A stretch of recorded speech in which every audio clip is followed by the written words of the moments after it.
Well, good morning or good afternoon to everyone, depending on what part of the country you're calling in from. My name is Ginger Bell, and I'd like to welcome you to the Finance of America Wholesale Mortgage. This is our renovation lending overview and comparison.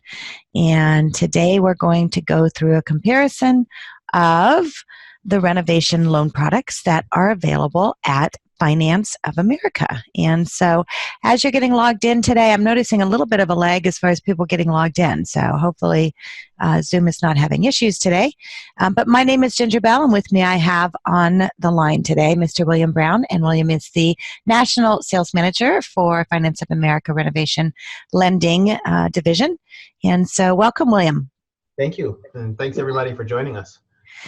Yeah, so here we are, the last few days before the holidays start, and today is Thursday, so by this time next week we will all be doing whatever it is that you do after Christmas. So we wanted to be able to get in one last webinar before the end of the year, and we had so many requests from our last webinar to do a comparison of the renovation loan products. And so that's what we're going to go through today. And as you're getting logged in, there's a couple of different ways you can listen. You can listen on your phone, you can listen on your computer, and then of course you can ask questions. There's two different ways you can ask questions. You can type in the chat box any questions that you have, I'll see those, and then you can also type in the Q&A box. And so if you just want to practice typing in so you know how to do that, and also let us know that, because just a little sound check, let us know that you can hear us, and let me know what part of the country you're calling in from. William and I were just talking at the beginning how different the weather can be across the country this time of year. And so I am back home in Portland, Oregon after a nonstop travel for seems like the past 3 months. And guess what? It's raining. But no snow, so that's good. And I know, William, you are in Indiana, and I think you said there's snow today and maybe tomorrow. Yeah, we had a little bit of a 6 inches of a blizzard the last couple of days, and it's like pretty cold today, but it's going to be 45 on Sunday, so the snow is going away. Nice, nice. So hopefully the weather is good where you are. So if you can just type in the Q&A box, type in the chat box, let us know you can hear us, and that way we'll go ahead and move on. And as you're doing that, I'm going to share our links for our handouts. So we have two different handouts for you there. We have an open PowerPoint slide deck. So a lot of the material that William's going to be going through today is in an actual open PowerPoint. So you can take it, you can use it to do presentations for realtors, if you want to do presentations for home buyers, but we just left this open so you can personalize and use it, because that's really the goal, is not just to tell you and to share the comparison, but really to make you be the expert, allow you to be the expert, give you the information to do that so you can go out and use that. So great. So Dennis, Dan, thank you so much for letting us know that you can hear us. It's always a challenge when we're doing a webinar. It's like maybe we're just having a conversation with ourselves. So with that, I'm going to get started. And this deck, as I said, is one that we've created for you to use. The first slide in it is an opportunity for you to insert your contact information. So where it says insert name, that's where you'd insert your name, your company, your NMLS ID number. You always want to make sure you're using your NMLS ID number on everything, and then your phone and your email and your web address. The next part of the slide deck, we talk about how knowledge builds value. And if you're doing a presentation for real estate agents, you want to be able to lay that foundation as far as why they need to know about renovation home loans. And I know, William, you do a lot of training for real estate agents. And so you have a conversation with them often about how it's important for them to know and to build value in what they do, right? Yeah, and you know, the interesting thing, I've been telling my salespeople, I traveled a lot this fall, more than I usually do the last 120 days. And I probably talked to 110, 120 realtors, like in 3 different states. And none of them had heard about Fannie Mae HomeStyle Renovation Loan, like none of them. And only a few, maybe 3 or 4, had done a 203K sometime a long time ago. Right. So there's a huge knowledge gap there that they need to know about. So I encourage you guys, you actually have something to share of value to them, to get out there and make them aware, because when consumers want to buy a house, they don't come see us. We got money. They go talk to realtors who have houses. And if they don't know about renovation loans, it's a whole different shopping experience. So I encourage you to take the stuff we got, do our webinars, get up to speed on the products, and start selling them in 2020. Absolutely. And by doing that, it allows them to explain that sellers do love a strategy. And, you know, if they know enough about the renovation home loans that are available, and a lot of them, they know about 203K because it's been around for a longer time. A lot of them, it's a negative connotation. It's like, oh, that takes extra work. We don't want to do it. We just want to sell a house. Whatever that is, being able to arm a realtor with the information to go into a seller with a strategy and instead of saying, hey, you know what, you need to remodel or you need to fix this up, you can say, hey, we have an option and let's market it that way. And let's, you know, market it as a fixer upper, get exactly what you want. And allows them to obviously get the competitive advantage and talk about the benefits. And so being a realtor that stands out provides them with that. Expired listings, you know, do realtors often go after that they will, you know, market to expired listings, William? So really that's for listing agents, right? If you're talking to realtors, you need to ask who the listing agents are in the room, and they'll raise their hands. And you ask them, I always ask two questions. I say, how many houses do you show the average buyer? And in most markets, which are not like really super hot on fire sellers markets, somebody in the back will say, I don't know, 1,000. You get to be honest people. So you're talking to those people. And then you ask who the listing agents are and how many expired listings do they have and why are they expired, right? And so those guys, the listing agents, are a really good source for marketing and the opportunity to partner with them and sell the house as renovation financing available. It's a yard sign that we make. You guys can get it. I think you can get it unbranded. And if you can't get it from us, I'm sure you can get it from FedEx Kinko's. People will ring you up to ask what that's about. Okay, so you got expired listings from listing agents, and then a lot of the buyer's agents. I say, so you guys are buyer's agents. Do you show your borrowers any listings that are expiring? Most of the time they don't, because they're expiring because there's property issues. That's perfect for a renovation loan. Buy it below market, borrow the money to bring it up to speed, gain some equity, get the house they want. Don't show me 1,000 houses, right? So that's when I talk to agents about listings. Absolutely. So, and it begins with the foundation, starting out, what is a renovation loan? And so I'll let you explain the next slide as far as how it's defined. All right, so these are different than construction loans. So if you're thinking about construction, that's not it. This is a truly single close transaction, even though we have a single close construction loan. This has no interest only period. It is strictly single close. Mouse in it somewhere. That mean? Uh-oh. Finances the purchase price or payoff plus the cost of repairs. So it all does it all in one transaction. Unlike construction loans, that mic should be on the moving. Yeah, your mic's kind of going in and out a little bit, William. My mic is going in and out. Yep. All right, that's weird because I wasn't moving. Let's see what we can do here. Modern technology is always one of those things that we are challenged with.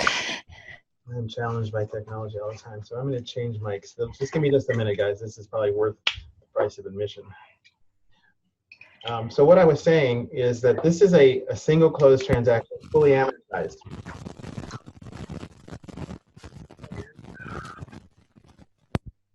Okay, let's see now. I'm going to pick a mic.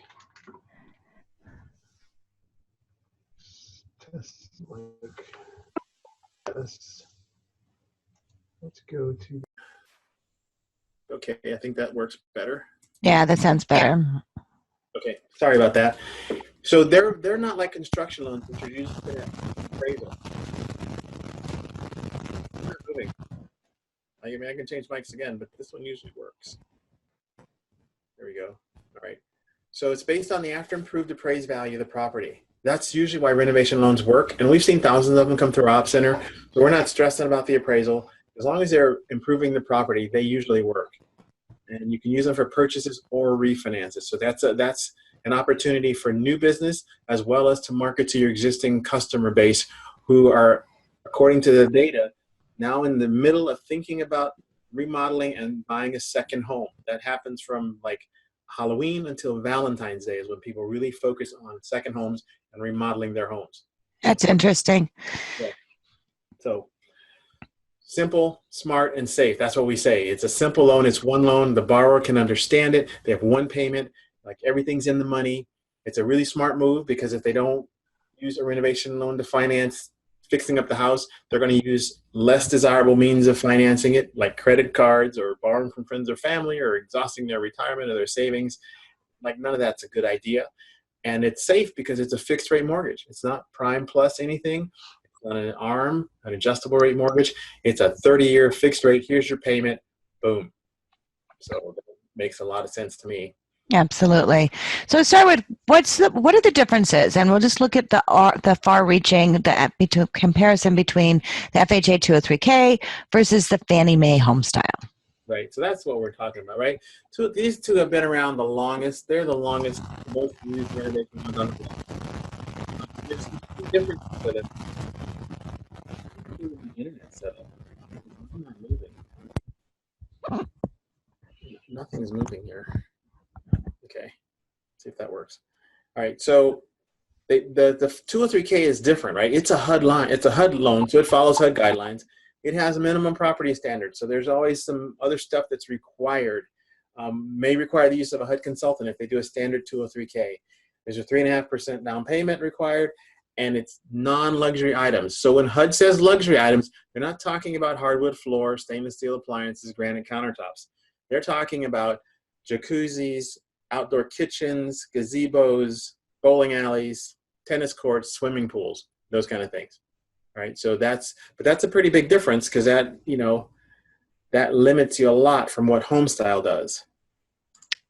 Right. So let's look at that then. So HomeStyle is a conforming loan. It follows Fannie guidelines. So if you're familiar with originating conventional conforming or high balance loans, this is right in your wheelhouse. But what's unique about it is there's no minimum property standards. Like there's no requirements from Fannie Mae.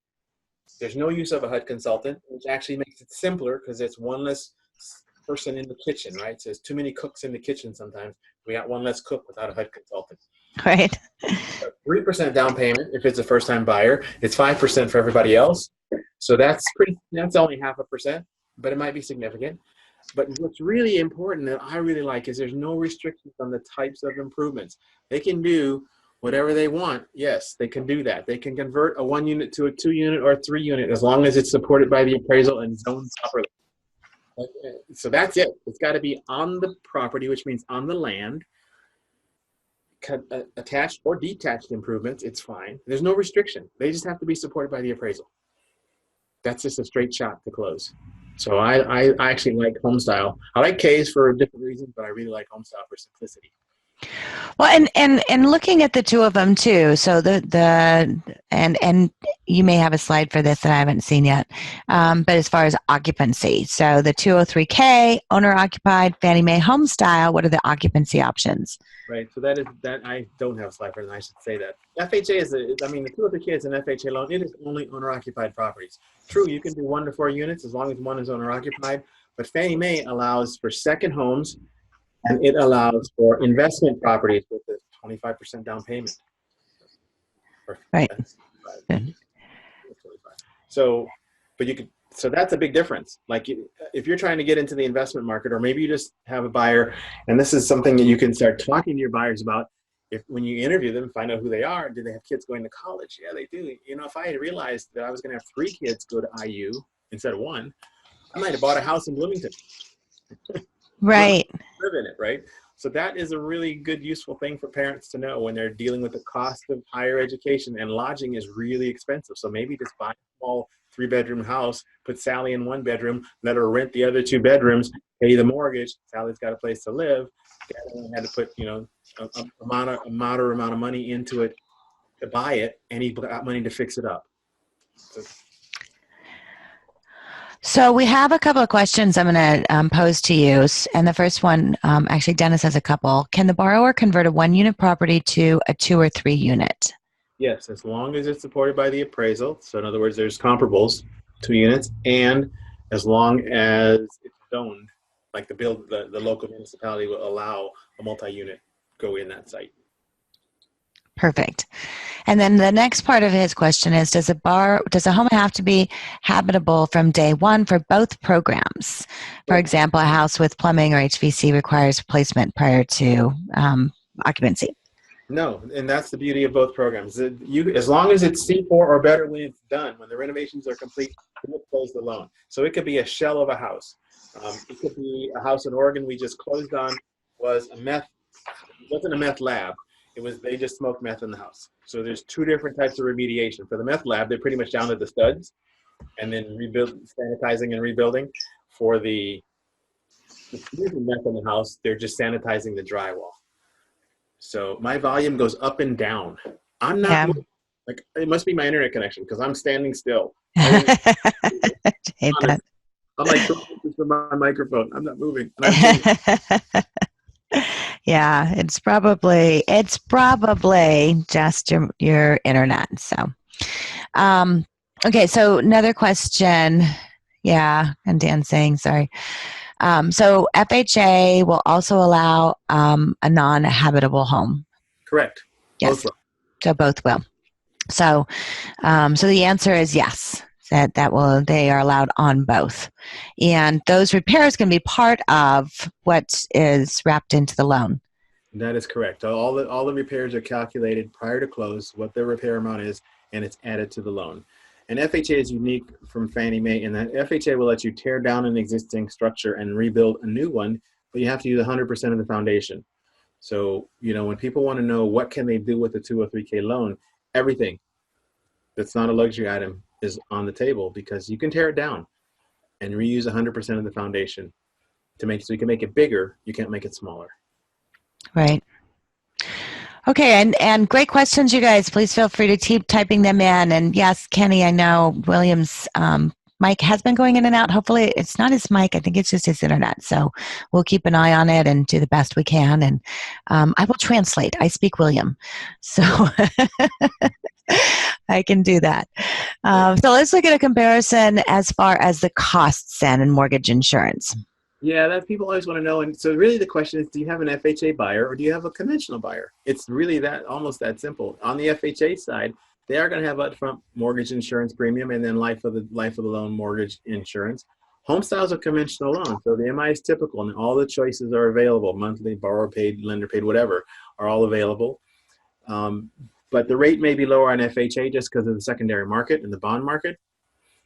And then on the Fannie Mae side, it's a conforming loan, but you have to deal with Fannie Mae LLPAs because they're applied to the rate, or the cost of the loan. So it's going to determine, if you're kind of looking at what's your borrower's FICO. If the higher FICO borrowers over 700 and the LTV is 95 or less, they probably could do benefit on a HomeStyle.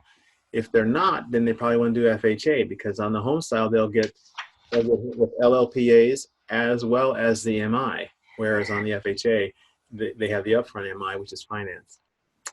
They're both 620. We go to minimum FICO 620, both approve eligible, so they're comparable like that. But the biggest is the cost and rate. And sometimes you actually have to do both worksheets and price them both out to figure out what's actually better for your borrower.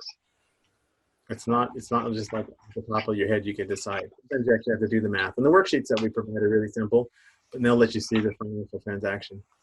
Right. And really that is a comparison to be able to go through and to find out, not just the mortgage insurance, but the payment, rates may be lower, but, you might be able to do more with one than the other. So you just never know. So look at that. And then the nice thing too is Finance of America has renovation loan experts, and you can work with them through a lot of that. Your account executives are very familiar with it as well. Right. So another question, will FHA also allow a non-habitable home? We got that one. So Dennis is continuing on his question. Would a building permit be required prior to closing for a conversion of a property from a single family to a duplex or a triplex? We don't necessarily require a building permit prior to closing. It's hard to get if it's a purchase because you can't get a building permit if you don't own the house. It's not in your name. So we don't require it. But we are going to find out how long it's going to take, because this conversion is typically going to be a larger renovation loan. So on our remodels, our additions, our tear downs, we have a slightly longer, more involved review process. And one of the questions is, how long does it take to get the permits? If we have 6 months to do this work, so if they're going to tell me it takes 90 days to get the permits, I'm not necessarily not going to close their loan. I just need to know that, because I incur administrative costs reporting to HUD when the loans aren't closed out in time, or Fannie Mae. So I just need to know what's coming down the pike. But you typically can't get a permit if you don't own the house. So no, we don't require them to have them prior to close. Okay. So next slide then, talking about opportunities. Right. So this is, share this with your realtors, and I encourage you to get out and talk to them. Nobody's talking to them right now. I asked these realtors I talked to, our loan officers calling on them, and they're not, because everybody's busy. Perfect time to go meet them, because they can move their sale listings. I talked to 2 people today who are salvaging deals today and Tuesday, who are salvaging deals that failed conditional appraisals. In fact, one of them, the appraiser stopped his work and said, there's a lot of stuff that has to happen here. You sure want me to complete this appraisal? Right? So he was good to us, because then we didn't have to pay for it.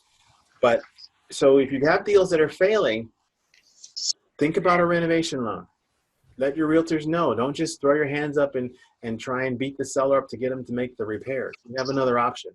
And that other option really lets the homeowners create their dream home, because it's always a better deal when the home buyer gets to make the finished decision, rather than the seller fixing their house up to sell it for them. It's not quite the same. So you can let them, as long as people know that they have the choice, what kind of flooring they want, what kind of appliances they want. Maybe it's a different roof and they want to change the tile, the shingles on the roof, or maybe there's anything. It just lets people create the home that they want as part of their purchase. Right. So what's the same about the two of them as far as, getting this done in the contract and things they need to look at? Right. So the purchase price is written for the sales price. That's the same. And the way you think about it is, I'm buying it for $200. I'm borrowing $170 from the bank. So my loan is based on $270, because that's the all-in cost of acquisition. But if the seller is making a concession, 3 or 6%, it's based on the $200, which is the sales price. Your down payment is based on the total loan amount, because we're basing it on how much you actually are borrowing. We hold all the funds, and we do the funds administration from within Finance of America. And we can disperse up to 50% of approved material costs shortly after settlement. And on a limited 203K, that's automatic. In HomeStyle, they have to request it, and on a 203K, they have to request it. But they can get money up front. So that's all the same. The builder can get funds up front to start building for materials. Which is great. Yeah, and they're both single close, all 3 of them. There's 2 versions of the 203K. One's a small one for cosmetic stuff. Speaking of small 203K, for those of you online, if you would research HUD's qualified opportunity zones, and we'll probably have to get a flyer out. Say that again, because you kind of mumbled at the end there. It's called a qualified opportunity zone. We're going to make a flyer that'll come out to you guys in a week or so. And this is an area. These are areas in the country where HUD has expanded the limit to 203K from $35,000 all in to $50,000 all in. So if you're dealing with a property in a qualified opportunity zone, you can still do a limited 203K, which does not require a HUD consultant, and the borrower can borrow about $42,000 in actual hard costs instead of $29,000. So say that again. Okay. I should have made a slide. It just occurred to me. Qualified opportunity zone. It just started last week on the 16th, and HUD has expanded the lending limit for the limited 203K, which typically does cosmetic stuff and nothing structural. It generally is capped at $35,000 all in. It's built on the worksheet. So now the worksheet allows you to expand the repairs to about $42,000, which is significant. Yeah, that's huge. Yeah, still do it as a limited 203K. So that means you can have 3 contractors. You don't have a GC. You might get a kitchen. You might do some energy improvements. It's just a bigger amount that's available under the limited program. So We're going to make a flyer. We're just figuring out how to present it to people, but I want you guys to know it's possible. We do it. It went live with us last week. There's no extra charge. It's still a limited 203K loan. They can just borrow more money for repairs without having to engage a general contractor. So, Right. So Kenny's asking, is there a statistic for homes in the U.S., say, and how many of them are in disrepair or need a significant upgrades, better yet, on a state-by-state basis like California? Do you know of a website for them to go to find some of that information? what I usually do when I travel is I Google or use Bing search or whatever, DuckDuckGo. I search on average age of houses in California or wherever. And then it brings up the demographic websites that will tell you the average age. I think across the country, the average age of houses is somewhere like 52, 57 years. That's across the country, all in. And it varies depending on what part of the market you're in. But most parts of the country, the average age is at least 30 years. So, and there hasn't been a whole lot of new construction. So that's what I do. And I do that before I go out on all my presentations. I look at the market for age of houses. I look at the market for average sale price. And then I compare that to the FHA and conforming lending limits. You need to know those things to know what your market opportunity is. Right. And Kenny, great question. I know Kenny does a lot of training for realtors as well, and including some continuing education training. So, that would be something, Kenny, to think about, or for anyone on the call, getting that information and even writing an article or doing a video. William and I love looking at ways for you to do video. So that's an interesting idea to talk about, the average age in the areas that you're in. And so Google is a great resource. You want to make sure you confirm that. Zillow might even have some information on that. So Zillow comes up a lot.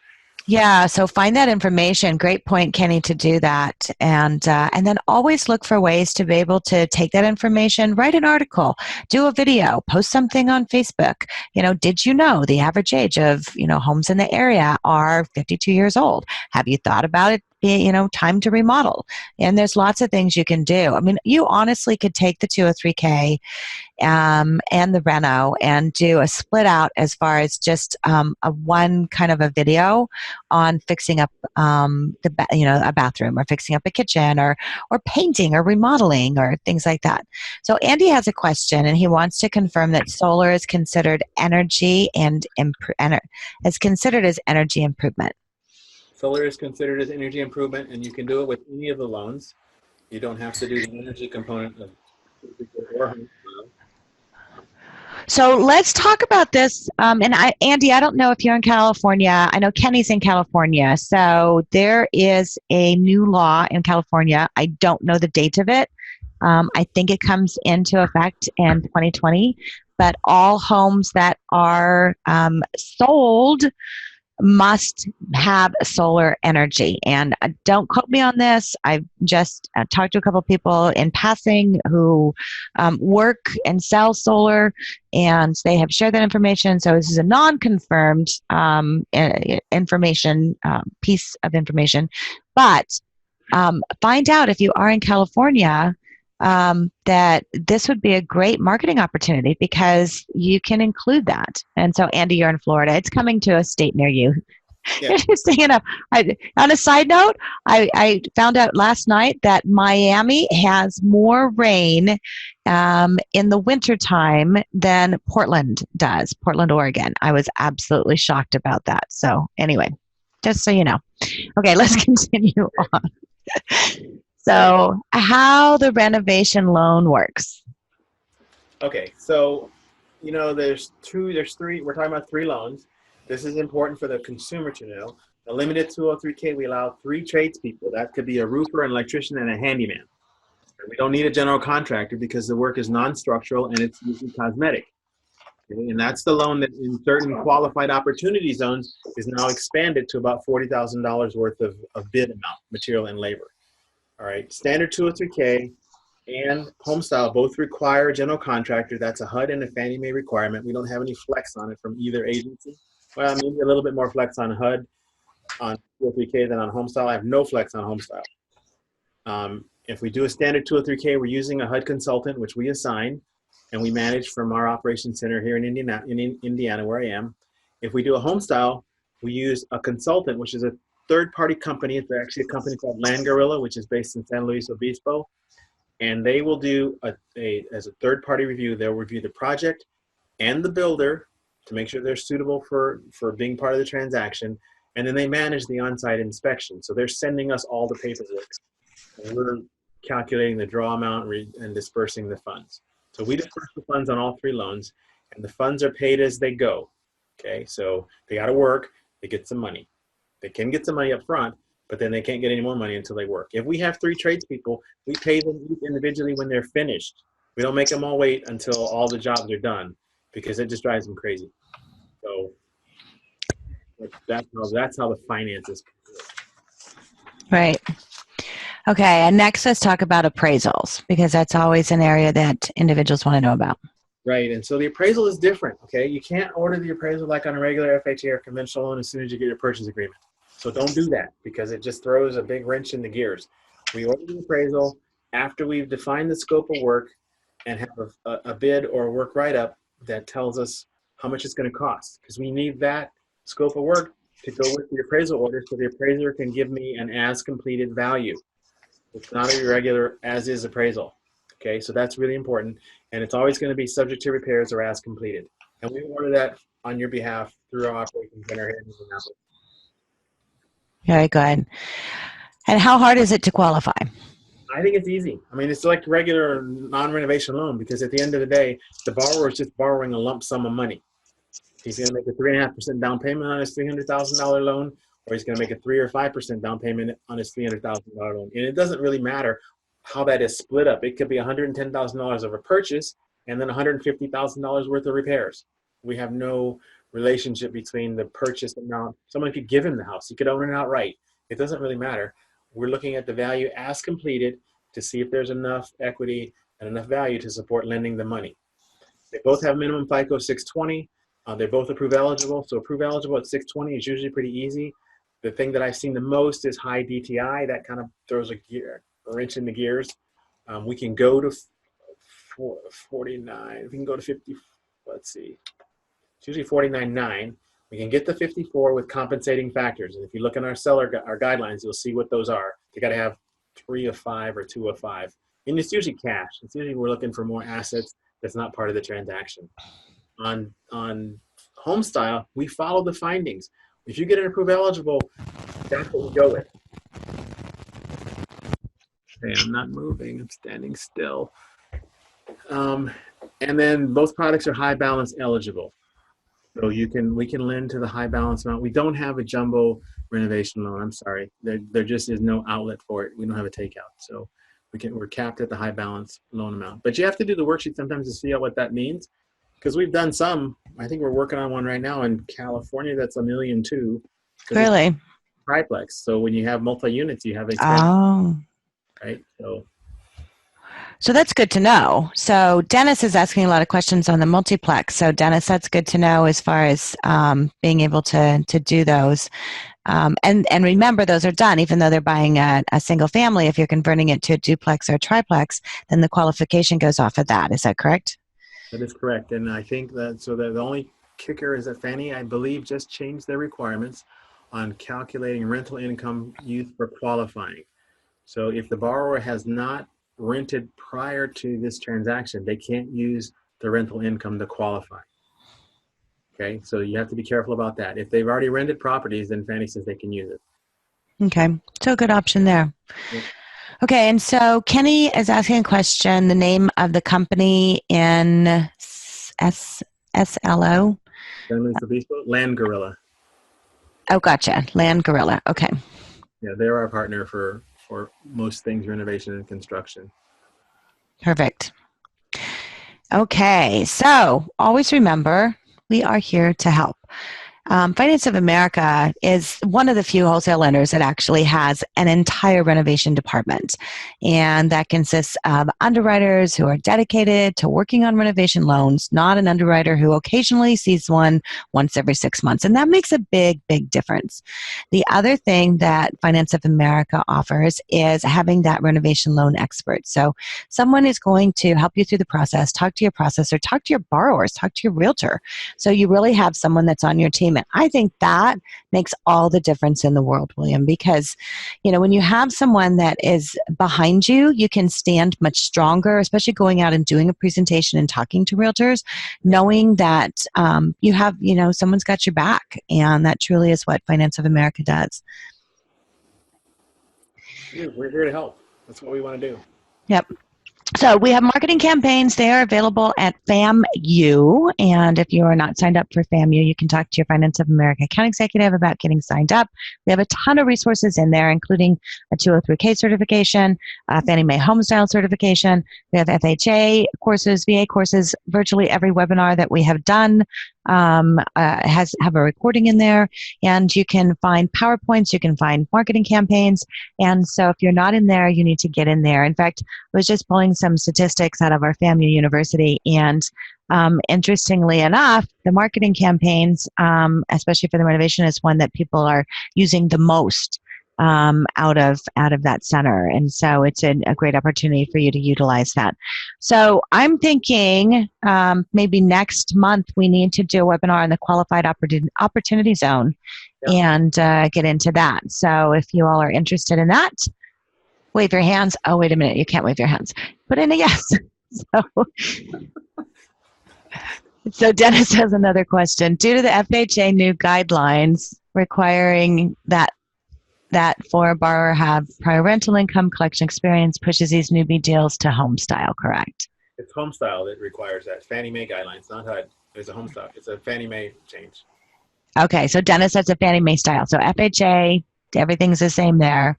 Whatever the requirements are, it's a Fannie Mae HomeStyle.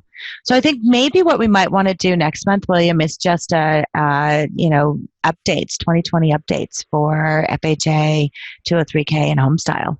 Yeah, and HomeStyle updates too. So that's a good idea because there's several changes to HomeStyle, enhancements and expansions on HomeStyle, as well as 203. Yeah, so I think if we do one, and you guys let us know. A lot of what we do depends on you. In fact, this entire presentation is because of your requests. So I think we had several people that say, hey, can we see a comparison between the two? And so I think maybe we need to do an updates and one for the qualified opportunity zone, because I think the qualified opportunity zone would be one to go out and talk to realtors about. And everybody, especially at the beginning of the year, you want to have something new to talk to your realtors about. And since nobody's really talking about it yet, you could be the first on the block to be able to do that. Right. Okay. So I love it. You guys are raising your hands. See, you figured it out. I love it. You guys are smart. Smarter than the average bear, boo-boo. Okay, cool. Good. Okay, so if you're not registered for FAMU, get registered for FAMU. Have the handouts. I posted them in the chat. I'm going to type them up there again.